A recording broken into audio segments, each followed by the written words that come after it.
Youorns.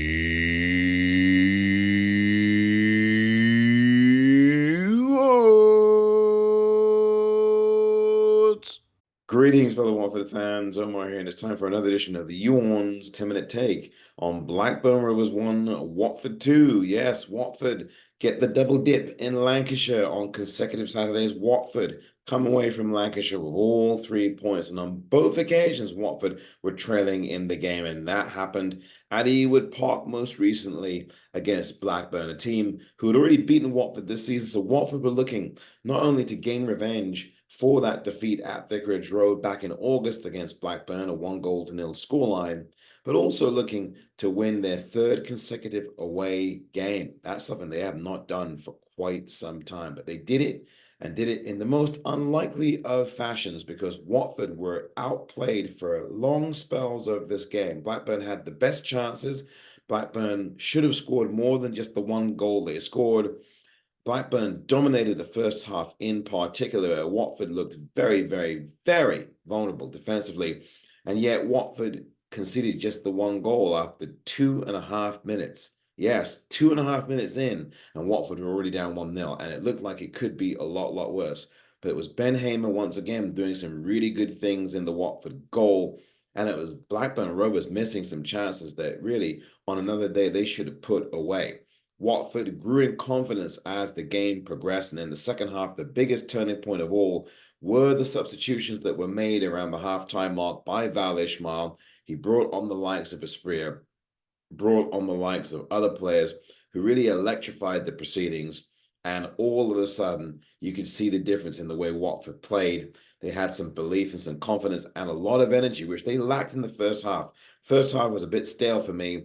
Watford left too many open spaces. Blackburn were able to come through Watford with ease, and the defense, once again, as I said, was awfully vulnerable. But I thought that those subs at halftime made all the difference. And I should say to you that Yasser Asprilla was the biggest reason I think that this game turned. His energy and his passion and desire really carried Watford and had a really good impact on the rest of the team. Georgia came on later on, but it was Yasser Asprilla who set the tone. Rajovic would come on, and I tell you, everything seemed to really click for Watford. They started growing belief and confidence, and while Blackburn still had chances in this game, you felt at that point that the longer the game was at 1-0, the longer that Watford kept it at 1-0, the more of a chance Watford had to get something out of this game. And they found a way to do so in the 83rd minute. Rajovic scoring off of a Yasser Asprilla shot that was struck really well from the right-hand side. It bounced off. I think the goalkeeper parried it out, and Rajovic had a bite of the cherry. He came up to it and drilled it home from about 3 or 4 yards out. That's his poacher's area, and that got Watford on the score sheet. It was a rather scrappy goal, but nobody cares about that if you're a Watford fan, as Watford got a share of the game at that point at 1-1. But Watford were not content with just getting out of Ewood Park with a 1-run draw. No. This Watford side that is invigorated, that has found itself, that has a sense of purpose about it, this particular Watford side said no to that. They went for more. They were hungry, and you saw how they were hungry. And that goal only spurred them on to get another one just 4 minutes later. And this time it was Reece Healy off the bench himself and making a big difference as he scores another late goal for Watford. Watford like a late goal. We've seen that throughout this season. In a lot of these games, Watford has scored late to settle the affairs, and that was key. Reece Healy did this a couple of Saturdays ago at the Vic against Southampton, and he did it again in the 87th minute of the game against Blackburn Rovers at Ewood Park. And that too was a scrappy goal, pushed in, bundled in across the line and over the line by Reece Healy to get his second goal in the last couple of weeks. And that gave Watford all 3 points. I would call Reece Healy the man of the match. But you can also say Yasser Asprilla, because Asprilla, again, he really turned the tide of his energy. The momentum of the game shifted, even though Blackburn was still in the ascendancy with all the chances they had. But you felt that Watford had a little bit more in them with Asprilla on the pitch. And with the other subs that came on, they made a world of difference. Georgia gave you energy as well. And I think that these subs that came on, and Reece Healy and all the rest, were a massive, massive part of turning this game around. Until they came on, the game lacked a lot of energy from what perspective. That the game needed some quality, which it didn't have, and I thought that it needed the ball to move a little bit quicker. Ken Summit did pretty well in the game, and so did some of the other players. But again, there was just that end product problem. We're continuing to see this. The end product issue at Watford continues. But I can tell you that if Watford play as lousy and as uninspired as they had actually for a part of this game, significant part of this game, they were dominated by Blackburn, let's be honest, for most of it, the first hour of the game. If Watford can still get 3 points from those kinds of games like this one, it bodes very well for what Watford can do this season. They are now seventh in the table, literally 2 points off the playoffs now at the halfway mark exactly. 23 games in, and at the halfway mark, they are just 2 points off the playoffs, and they are in seventh place with 34 points. This is from a Watford side that looked nowhere near being anywhere near this at the first 8 or 9 games of the season. At the time, you had a lot of Watford fans, 8, 9, 10, 11, 12 games in, wondering if there was going to be a relegation scrap. At least you had a fair amount who did, were very concerned, and you can understand that at the time. But I was one of those voices who said it's too early to think about relegation with this team. They've still got a long way to go. You got to wait till the halfway point to start making some real assessments. Of course, you make assessments in every game for Watford, whether it's game 1 or game 21. But at the 23 game mark, I think is a proper time to make the assessments of what you've seen in this first half of the season for Watford. And they have really begun to grow the belief, the confidence, the momentum, and they've built an identity. And they are on a roll right now away from home. Now they can't stop winning away from home. Remember when we were thirsting, we were dying for a win away from home. And now Watford seem to be winning away from home in their sleep, and especially in Lancashire, a place where it has been especially difficult for Watford in recent years to come away with all 3 points from them. Now, granted, they did beat Blackburn Rovers back in 2021, something I didn't mention in previous iterations of the Friday Focus. But I can tell you that Watford have not played to where they really want to play away from home up in Lancashire. But they have in the last couple of weeks. They beat Preston 5-1, and they have, of course, beaten Blackburn Rovers by a score of 2 goals to 1.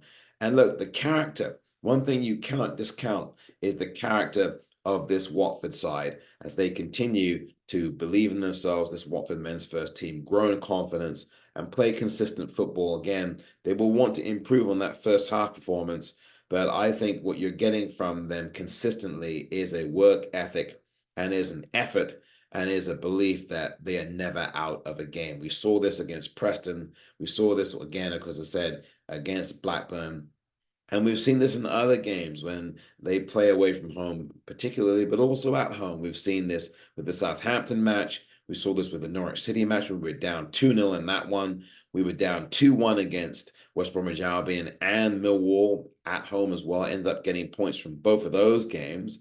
And you see what happened against Hull. We scored early, but Hull pegged us back, and we ended up winning that game as well. So there are games now that you can clearly point to where Watford's character has really grown and they've matured as a team together. And I think that Asprilla has a tremendous leadership quality about him. I also think that Ben Hamer has really put himself in the running for Player of the Year. I know that it's early, and I know that it's a very small sample size, and some Watford fans will say, what are you talking about? But if you look at what Ben Hamer's done, and if you look at the fact that he had discipline issues this season, yes, he did, because some Watford fans say they're not aware of that, but you can go and check that out and look for yourself. He was disciplined by the manager near the beginning, earlier part of the season, and he was benched.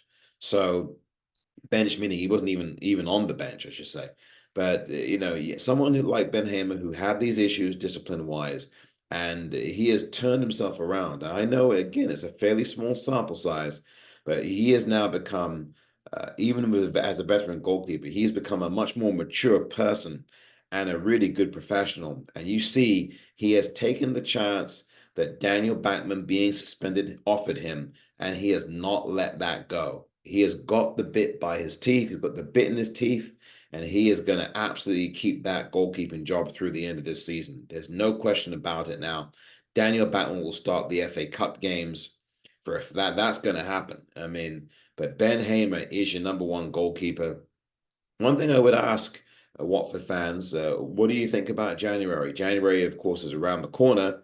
And look, bottom line is that Watford do need a couple more players in. Jeremy Ngaki has been out. He'll be out for another, 6 weeks or so, maybe more. Obviously, you need to have some more reinforcements. You need a central defensive midfielder because I don't think that Ciaralta is the answer there. Jake Livermore is a veteran player. I would add another veteran or someone who has a bit more experience in that position or as much experience. Someone like, and this is something the name I thought of as have several Watford fans who've contacted me. Someone like likes of Carlos Hernandez, I think that's his last name. You remember him in 2021 when Watford got promoted. Carlos Hernandez or Carlos Sanchez, I think it was Carlos Sanchez. He came in to Watford, did a really good job before he had to depart from Watford. He did a very good job there, and that's the kind of thing that Watford, the kind of player that Watford need again in that holding role. I think because you need to spell Jake Livermore. He's a professional who is not getting any younger, and neither are any of us. But the bottom line is that we need to bring in some more people. But Blackburn Rovers, Watford, it was a really good contest for Watford to win because Watford need a win like this, and they got this kind of win at home against Sheffield Wednesday when they played poorly. They were awful against Sheffield Wednesday in the game at the Vic several weeks back. And they ended up pulling that one out with a late goal from Esprit, a fairly late goal there in the 80th minute or the 83rd minute, somewhere like 84th minute, something like that. And the game against Swansea, Ken Sema scored in the 84th minute, and we were beginning to see if this was a trend because this is in consecutive games, if I'm not mistaken. There was a 1-0 win for Watford in both, and both goals came in the 84th minute of the game, which is just remarkable.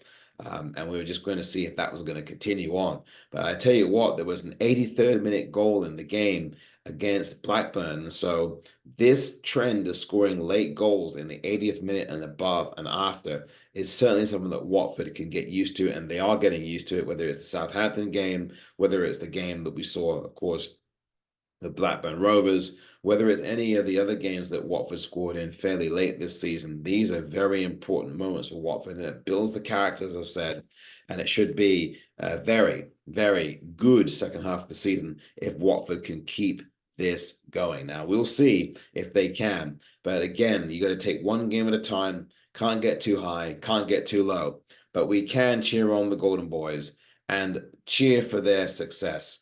And let's hope that they are able to prevail in their next game. That's coming up on Boxing Day against Bristol City. Watford begin 2023 with a win away from home in their first game of the new year in January of this year, January 2nd to be precise, in 2023, and they end 2023 away from home with a win as well. That is what I call symmetry. The game, of course, on December the 23rd, 2023, an away win as well, this time at Blackburn. That is symmetry, and that is Watford at the moment, this men's first team, going very well indeed. This has been the YouOrns 10-minute take.